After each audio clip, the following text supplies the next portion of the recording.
Hello, welcome to this series on Pixelmon Reforged Survival, where we try to go through the game and fill the Pokedex and catch every single Pokemon. So for start, we go to a creative world, just to mainly give us access to the IVs and EVs commands, and other commands we may use in the future. We just have to set it to Game Mode S to put it to Survival. Also, if we hit the escape button and we go to Pixelmon and config, you can change different options of your game if you want. The only three things we changed was in general, which was enable anvil auto reloading, enable aggressive wild Pokemon, and allow Birdshad reuse. So now when we started the game, we could choose any of these starters. We chose Bulbasaur because he's the first Pokemon in the Pokedex. So if we have the first three Pokedex done, and we wanted to start the game with a male Bulbasaur without any perfect stats to make it harder to breed him. But the first thing we needed to do was find a village. As soon as you find a village, you can actually get a bed. So this bed's actually for if it's at nighttime and it's dark and you can't see anything in the dark, you just sleep in the bed and then it's daytime again. So the bed's actually amazing. We actually use the bed a lot in this series. But once we get to the Poke Center, if we hit the J button and open up the map, we could save a waypoint. We could save a home waypoint. So if we're out exploring in the world and we need to get back home, we could just go to the waypoints and we could just create a waypoint out where we are and teleport back home. So it's just so there's no way to get lost if you're wandering in the world. We just have to go to waypoints and then we could teleport back out to where we were and continue exploring. So that's super sick. So now the first thing, once you arrive at the town, go to the Pokemon Center, loot all the potions from the chests. Go to the nearby shop, sell all of the potions to the shop.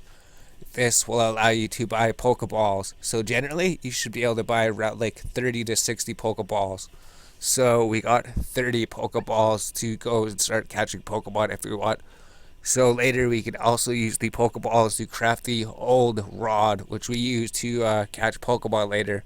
So we never use the old rod, but actually we do this time.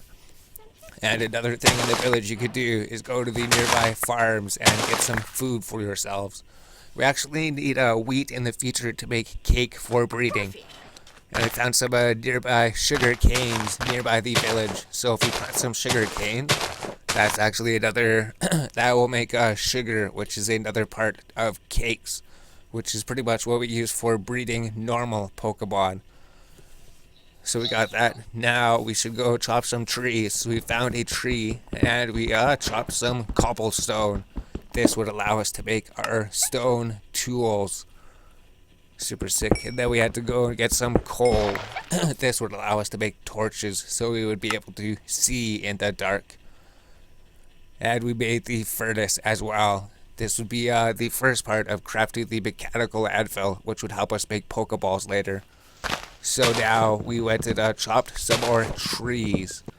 And when it was dark out, all we'd have to do is just set down the bed, and then it's day out again.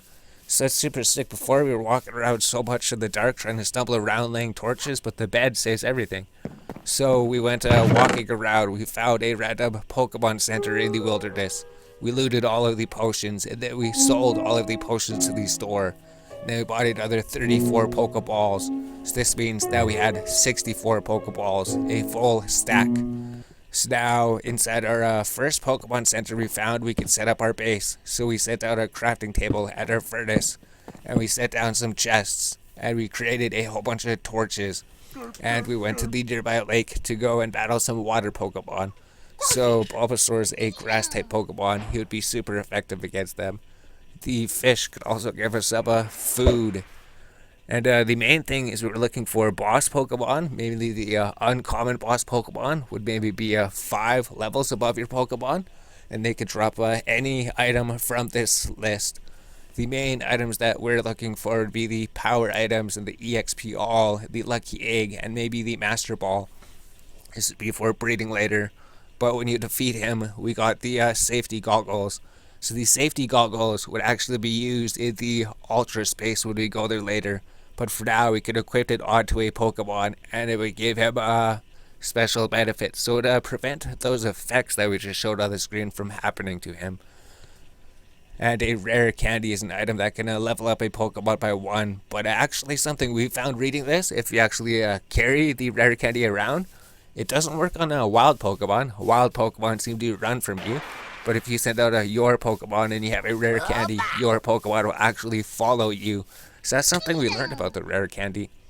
And we went out, we found another boss to defeat, and this boss has given us the SEXP candy. So we never use these things either, but actually if you use these on your Pokemon, it'll level them up quite a bit. So instead of using a rare candy on this Bulbasaur to give it 1 level, we could use the EXP candy that we got, and it actually gave him 3 levels.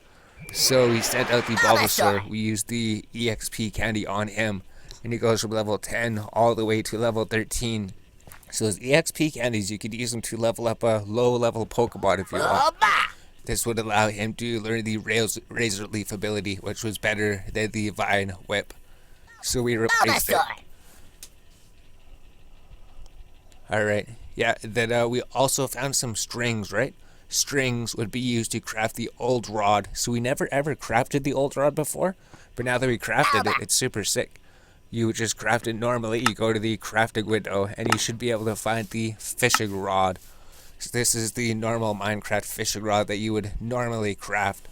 But to make the Pokemon one, we just have to add 1 Pokeball on the end, and then we can craft the old rod. And then the recipe is unlocked. So when you unlock new recipes, it shows it here. But the old rod is used for fishing actually, and it can catch any of these fish, or maybe a gem. So we took it out to the nearby lake and we cast the old rod. And it's super sick. We've never actually fished in this game before, but you just send it out, and when a Pokemon gets hooked, it'll show an exclamation mark, and then you just click, and then you start fighting the Pokemon. Then something we didn't realize before too is there's actually different skins of Magikarp you could get. So later we'd have to search for all the Magikarps. But yeah, we could just sit here, fish up different water Pokemon. Our Bulbasaur is super effective against them, and we could just keep on leveling up. Yeah, level 14, and they would also drop us some food if we wanted to cook it. And when our Bulbasaur was damaged, we could just take it to the nearby Pokemon Center inside our base, and then go back to the lake and continue trading our Bulbasaur.